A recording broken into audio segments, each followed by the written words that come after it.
The First Lady of Ukraine is the voice of Ukrainian women in congresses and parliaments around the world. The effectiveness of soft power, which has already brought Ukraine many victories, Olena Zelenska discussed with Ukrainian ambassadors at the annual conference. Public and cultural diplomacy, says the First Lady, is an equally important front to advance Ukrainian interests.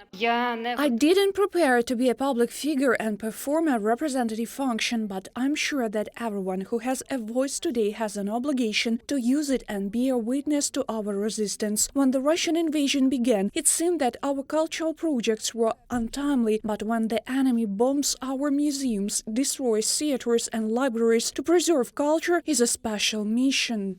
The First Ladies of the partner countries of Ukraine closely cooperate with Olena Zelenska. For example, the wife of the French President, Brigitte Macron, recently supported the initiative of the Olena Zelenska Foundation. In Paris, the First Ladies held a charity meeting. Its main goal was to raise funds for the reconstruction of the city hospital of Izium in the Kharkiv region, which has been liberated by the Ukrainian army. And during the visit of the Ukrainian delegation, Kyiv received more than €1 billion for reconstruction.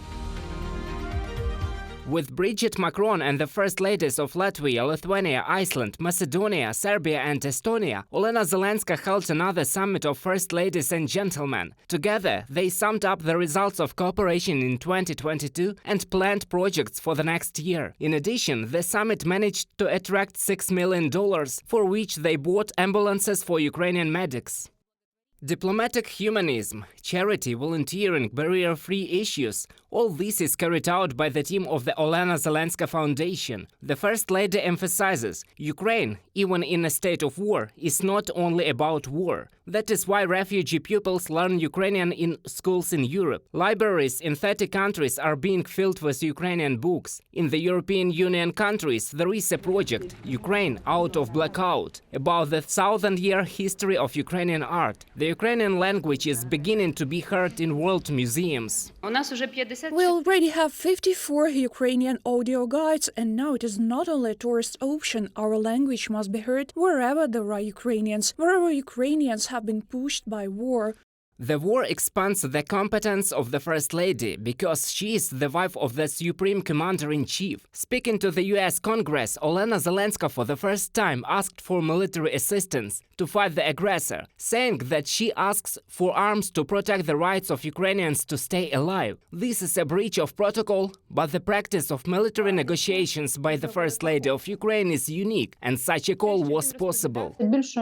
This is more of an informational gesture than when we talk about the actual apparatus. I think our foreign partners understand this as well. Plus, by protocol, we have to understand that protocol is a thing that is regulated at the level of traditions, customs, patterns. The practice of military negotiations that we have now, in principle, has no analogues. In addition, the team of the First Lady focuses on the physical and psychological recovery of Ukrainians. Olena Zelenska became a board member of the Superhumans project, the creation of a unique Lviv clinic for prosthetics for adults and children, and the treatment of post-traumatic syndrome. The First Lady says she will do everything to give Ukrainians back what the aggressors tried to take away – health, prosperity and opportunity. Reported by Roman Smoler, Yulia Bezborodko, UATV News.